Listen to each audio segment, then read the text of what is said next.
Today we discuss about the topic immunity from the chapter Human Health and Disease.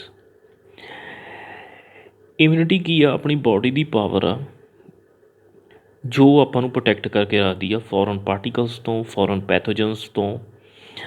ਆਪਾਂ ਨੂੰ ਤੁਸੀਂ ਕਹਿ ਸਕਦੇ ਹੋ ਵੀ ਆਪਾਂ ਨੂੰ ਇਹ ਬਿਮਾਰੀਆਂ ਤੋਂ ਬਚਾ ਕੇ ਰੱਖਦੀ ਆ।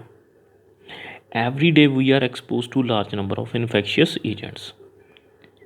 However, only a few of these exposures result in disease. Why? Daily ਆਪਾਂ ਹਜ਼ਾਰਾਂ ਹੀ ਇਨਫੈਕਸ਼ੀਅਸ ਏਜੰਟਸ ਨੂੰ ਫੇਸ ਕਰਦੇ ਹਾਂ, ਪਰ ਕਹਿੰਦੇ ਉਹਨਾਂ ਦੇ ਵਿੱਚ ਕੁਛ ਹੀ ਆਪਾਂ ਨੂੰ ਬਿਮਾਰੀਆਂ ਫੈਲਾਉਂਦੇ ਨੇ। ਵਾਈ? ਇਹਦਾ ਰੀਜ਼ਨ ਕੀ ਹੈ? This is due to the fact that the body is able to defend itself from the most of these foreign agents. ਇਹਦਾ ਕਾਰਨ ਕੀ ਆ? ਜਿਹੜੀ ਆਪਣੀ ਬਾਡੀ ਆ ਉਹ ਕੈਪੇਬਲ ਆ, ਆਪਣੇ ਆਪ ਨੂੰ ਪ੍ਰੋਟੈਕਟ ਕਰ ਸਕਦੀ ਆ ਫਰੋਮ ਇਹਨਾਂ ਫੋਰਨ ਏਜੰਟਸ ਤੋਂ। ਦਿਸ ਓਵਰਆਲ ਐਬਿਲਿਟੀ, ਬਾਡੀ ਦੀ ਇਹ ability of the host to fight the disease causing organism, ਇਹ ਸਾਰੀ ਦੀ ਸਾਰੀ ਐਬਿਲਿਟੀ ਹੋਸਟ ਦੀ ਮੀਨਸ ਬਾਡੀ ਦੀ, ਜਿਹਦੇ ਨਾਲ ਉਹ ਲੜ ਰਹੀ ਆ ਡਿਜ਼ੀਜ਼ ਕਾਜ਼ਿੰਗ ਔਰਗੈਨਿਜ਼ਮ ਨਾਲ। ਠੀਕ ਹੈ ਜੀ, ਇਹਨੂੰ ਕੀ ਕਹਿੰਦੇ ਨੇ? ਇਮਿਊਨਿਟੀ। ਇਹਨੂੰ ਕਨਫਰਮ ਕੌਣ ਕਰਦਾ ਆ? ਆਪਣਾ ਇਮਿਊਨ ਸਿਸਟਮ। ਇਮਿਊਨਿਟੀ ਦੋ ਤਰ੍ਹਾਂ ਦੀ ਹੈ, is of two types, innate immunity and acquired immunity. First one, innate immunity. Innate immunity is a non-specific type of defense. Non-specific means particular नहीं, आप कह सकते भी किसी particular pathogen ਦੇ ਖਿਲਾਫ ਹੀ ਲੜੂਗੀ, ਕਿਸੇ ਨਾਲ ਵੀ ਲੜ ਸਕਦੀ ਹੈ। Innate immunity is a non-specific type of defense that is present at the time of birth. ਇਹ ਆਪਾਂ ਨੂੰ ਬਾਏ ਬਰਥ ਮਿਲਦੀ ਆ ਇਮਿਊਨਿਟੀ, ਨੋਨ ਸਪੈਸੀਫਿਕ ਆ ਐਂਡ ਬਾਏ ਬਰਥ ਮਿਲਦੀ ਆ।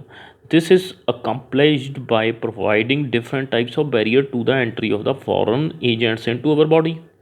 ਜਿੱਦਾਂ ਆਪਾਂ ਪੜ੍ਹਿਆ ਵੀ ਨੋਨ ਸਪੈਸੀਫਿਕ ਆ, ਇਹ ਨਹੀਂ ਹੈਗਾ ਸਿਰਫ ਇਹਨੇ ਇੱਕੋ ਹੀ ਪੈਥੋਜਨ ਦੇ ਨਾਲ ਲੜਨਾ, ਇਹਨੇ ਬਹੁਤ ਸਾਰਿਆਂ ਨੂੰ ਡੀਲ ਕਰਨਾ। ਉਹਨਾਂ ਨੂੰ ਡੀਲ ਕਿਵੇਂ ਕਰਦੀ ਆ? ਬਹੁਤ ਸਾਰੇ ਕੀ ਕਰਦੀ ਆ? ਬੈਰੀਅਰਸ ਬਣਾਉਂਦੀ ਆ ਤਾਂ ਕਿ ਫੋਰਨ ਪਾਰਟੀਕਲਸ ਦੀ, ਫੋਰਨ ਏਜੰਟਸ ਦੀ ਐਂਟਰੀ ਕੀ ਹੋ ਸਕੇ? ਰੁਕ ਸਕੇ, ਆਪਣੀ ਬਾਡੀ ਦੇ ਵਿੱਚ ਉਹ ਨਾ ਜਾ ਸਕਣ into our body. Innate immunity consist of 4 types of barriers.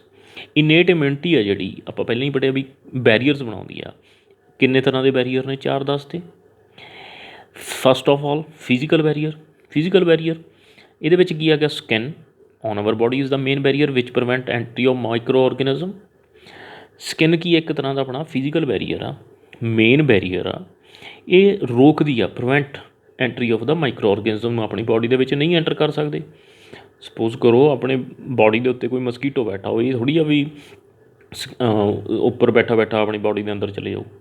Barrier ਆ ਸਕਿਨ। ਠੀਕ ਹੈ ਜੀ।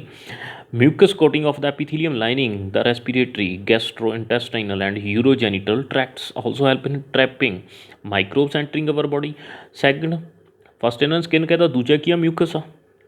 Epithelium lining the respiratory system ਦੀ ਜੋ ਲਾਈਨਿੰਗ ਆ, ਠੀਕ ਆ ਜੀ, ਉਹ ਸਾਰੇ ਦੇ ਸਾਰੇ ਵਿੱਚ ਕੀ ਆ? ਮਿਊਕਸ ਪਿਆ ਆ, ਲਾਈਨਿੰਗ।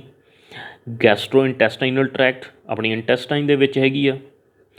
ਯੂਰੋਜੈਨੀਟਲ ਆਪਣੇ ਜੈਨੀਟਲ ਟਰੈਕਟ ਦੇ ਵਿੱਚ ਪਈ ਆ। ਉੱਥੇ ਕੀ ਕਰਦੀ ਆ ਇਹ? ਮਿਊਕਸ ਨੇ ਕੀ ਕਰ ਲੈਣਾ? ਟਰੈਪ ਕਰ ਲੈਣਾ ਮਾਈਕਰੋਬਸ ਨੂੰ, ਕਿਉਂਕਿ ਸਟਿਕੀ ਹੁੰਦਾ ਮਿਊਕਸ। ਉਹ ਮਾਈਕਰੋਬਸ ਮਿਊਕਸ ਦੇ ਵਿੱਚ ਸਟਿਕ ਕਰ ਜਾਣਗੇ ਕਿਉਂਕਿ ਉਹਦੀ ਨੇਚਰ ਸਟਿਕੀ ਆ। ਠੀਕ ਹੈ ਜੀ। ਉਹ ਮਾਈਕਰੋਬਸ ਸਟਿਕ ਕਰ ਗਏ, ਉਹ ਆਪਣੀ ਬਾਡੀ ਦੇ ਵਿੱਚ ਐਂਟਰ ਨਹੀਂ ਕਰ ਪਾਉਣਗੇ। ਫਿਜ਼ਾਇਓਲੋਜੀਕਲ ਬੈਰੀਅਰਸ, ਐਸਿਡ ਇਨ ਸਟਮਕ। ਸਟਮਕ ਦੇ ਵਿੱਚ ਆਪਾਂ ਨੂੰ ਪਤਾ ਐਸਿਡ ਹੁੰਦਾ ਆ। ਸਲਾਈਵਾ ਆਪਣੇ ਮਾਊਥ ਦੇ ਵਿੱਚ ਆ। ਟੀਅਰਸ ਫਰੋਮ ਆਈਜ਼ ਆ। ਆਲ ਪ੍ਰੀਵੈਂਟਸ ਮਾਈਕਰੋਬੀਅਲ ਗਰੋਥ। ਇਹ ਵੀ ਮਾਈਕਰੋਬਸ ਦੀ ਗਰੋਥ ਨੂੰ ਨਹੀਂ ਹੋਣ ਦਿੰਦੇ। ਦੈਨ ਹੈਗਾ cellular barriers. Certain types of leucocytes, WBCs ਨੇ, ਵਾਈਟ ਬਲੱਡ ਕਾਰਪਸਲਸ ਕਹਿੰਦੇ ਆ, ਆਫ ਆਵਰ ਬਾਡੀ ਲਾਈਕ। ਕਿਹੜੇ ਦੱਸਦੇ ਇਹਨਾਂ ਨੇ? Polymorphonuclear leukocytes, PMNL, neutrophils, and monocytes of natural killer type of lymphocytes in the blood, as well as macrophages in the tissues can phagocytes and destroy microbes. ਕੀ ਮਤਲਬ ਕੀ ਇਹਦਾ? Cellular barriers ਕਹਿੰਦੇ ਜੀ certain types of leucocytes ਨੇ WBC ਨੇ ਆਪਣੀ body ਦੇ ਵਿੱਚ, like example ਦੇ ਦੀ ਪੋਲੀਮੋਰਫੋ ਨਿਊਕਲੀਅਰ ਲਿਊਕੋਸਾਈਟਸ PMNL ਨਿਊਟਰੋਫਿਲਸ ਕਹਿ ਦਿੰਦੇ ਆ। ਐਂਡ ਦੂਸਰੇ ਕੀ ਦੱਸਦੇ ਇਹਨਾਂ ਨੇ? ਮੋਨੋਸਾਈਟਸ ਨੇ। ਤੀਜੇ ਕੀ ਦੱਸਦੇ? ਨੈਚੁਰਲ ਕਿਲਰ ਸੈਲਸ ਨੇ। ਠੀਕ ਹੈ ਜੀ। ਇਹ ਕਿਹਦੀ ਟਾਈਪ ਆ? ਲਿੰਫੋਸਾਈਟਸ ਦੀ ਟਾਈਪ ਆ। ਲਿੰਫੋਸਾਈਟਸ ਦੋ ਤਰ੍ਹਾਂ ਦੇ ਹੁੰਦੇ ਨੇ, B ਐਂਡ T ਲਿੰਫੋਸਾਈਟਸ ਅੱਗੇ ਪੜ੍ਹਾਂਗੇ। ਇਨ ਦਾ ਬਲੱਡ ਐਜ਼ ਵੈਲ ਐਜ਼ ਮੈਕਰੋਫਾਜਿਸ ਇਨ ਟਿਸ਼ੂਜ਼, ਇਹ ਸਾਰੇ ਲਾਈਕ ਜਿੱਦਾਂ PMNL ਨਿਊਟਰੋਫਿਲਸ, monocytes natural killer cells, ਇਹ ਆਪਣੇ ਕਿੱਥੇ ਪਏ ਨੇ? ਬਲੱਡ ਦੇ ਵਿੱਚ ਪਏ ਨੇ। ਐਜ਼ ਵੈਲ ਐਜ਼ ਮੈਕਰੋਫਾਜਿਸ, ਇਹ ਕਿੱਥੇ ਪਏ ਨੇ? ਆਪਣੇ ਇਨ ਟਿਸ਼ੂਜ਼ ਦੇ ਵਿੱਚ। ਕੈਨ ਫੈਗੋਸਾਈਟੋਸ ਐਂਡ ਡੈਸਟਰੋਏ ਮਾਈਕਰੋਬਸ, ਇਹ ਕੀ ਕਰਦੇ ਨੇ? ਫੈਗੋਸਾਈਟੋਸ ਉਹਨਾਂ ਨੂੰ ਖਾ ਜਾਂਦੇ ਨੇ, ਨਿਗਲ ਜਾਂਦੇ ਨੇ, ਅਤੇ ਮਾਈਕਰੋਬਸ ਨੂੰ ਕੀ ਕਰਦੇ ਨੇ? ਖ਼ਤਮ ਕਰ ਦਿੰਦੇ ਨੇ। ਹੁਣ ਮਾਈਕਰੋਬਸ ਨਿਗਲ ਗਏ ਜਾਂ ਖਾ ਕੇ ਖ਼ਤਮ ਹੋ ਗਏ, ਆਪਾਂ ਨੂੰ ਕੋਈ ਵੀ ਉਹ ਪ੍ਰੋਬਲਮ ਕ੍ਰੀਏਟ ਨਹੀਂ ਕਰਨਗੇ। ਨੈਕਸਟ ਹੈਗਾ ਜੀ ਸਾਈਟੋਕਾਈਨ ਬੈਰੀਅਰਸ। ਇਹਨਾਂ ਨੂੰ ਆਪਾਂ ਕੈਮੀਕਲ ਮੈਸੇਂਜਰਸ ਵੀ ਕਹਿੰਦੇ ਹਾਂ ਆਫ ਇਮਿਊਨ ਸੈਲਸ ਦੇ। Chemical messengers of immune cells.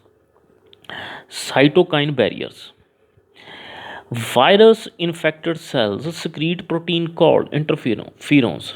Virus infected cells, ਜੋ ਵਾਇਰਸ ਨੇ ਆਪਣੇ ਸੈਲਸ ਨੂੰ ਇਨਫੈਕਟ ਕਰਤਾ, ਉਹ ਸੈਲਸ ਕੀ ਕਰਨਗੇ? ਸਕਰੀਟਸ ਪ੍ਰੋਟੀਨਸ ਕਰਨਗੇ। ਉਹਨਾਂ ਪ੍ਰੋਟੀਨਸ ਨੂੰ ਕੀ ਕਹਿੰਦੇ ਨੇ? ਇੰਟਰਫੀਰੋਨਸ ਕਹਿੰਦੇ ਨੇ।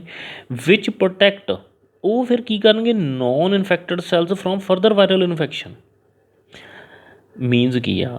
ਆਪਣੇ ਜੋ ਸੈਲ ਸੀਗੇ, ਜਿਨ੍ਹਾਂ ਸੈਲਸ ਨੂੰ ਵਾਇਰਸ ਨੇ ਇਨਫੈਕਟ ਕੀਤਾ, ਉਹ ਸੈੱਲ ਹੁਣ ਕੀ ਕਰਨਗੇ? ਸਕਰੀਟਸ ਕਰਨਗੇ ਪ੍ਰੋਟੀਨਸ। ਠੀਕ ਹੈ ਜੀ। ਉਹ ਪ੍ਰੋਟੀਨਸ ਕੀ ਨੇ? ਉਹ ਇੰਟਰਫੀਰੋਨਸ ਨੇ। ਇਹ ਜਿਹੜੇ ਇੰਟਰਫੀਰੋਨਸ ਸਕਰੀਟ ਹੋਏ ਨੇ, ਇਹ ਪ੍ਰੋਟੀਨਸ ਜਿਹੜੀਆਂ ਸਕਰੀਟ ਹੋਈਆਂ ਨੇ ਵਿਚ ਪ੍ਰੋਟੈਕਟ ਨੋਨ ਇਨਫੈਕਟਡ ਸੈਲਸ, ਇਹ ਫਿਰ ਪ੍ਰੋਟੀਨਸ ਕੀ ਕਰਨਗੀਆਂ? ਆਪਣੇ ਨੋਨ ਇਨਫੈਕਟਡ ਸੈਲਸ ਨੂੰ ਪ੍ਰੋਟੈਕਟ ਕਰਕੇ ਰੱਖਣਗੀਆਂ ਫਰੋਮ ਫਰਦਰ ਵਾਇਰਲ ਇਨਫੈਕਸ਼ਨ, ਤਾਂ ਕਿ ਉਹਨਾਂ ਨੂੰ ਕੋਈ ਹੋਰ ਅੱਗੇ ਇਨਫੈਕਸ਼ਨ ਨਾ ਹੋ ਸਕੇ।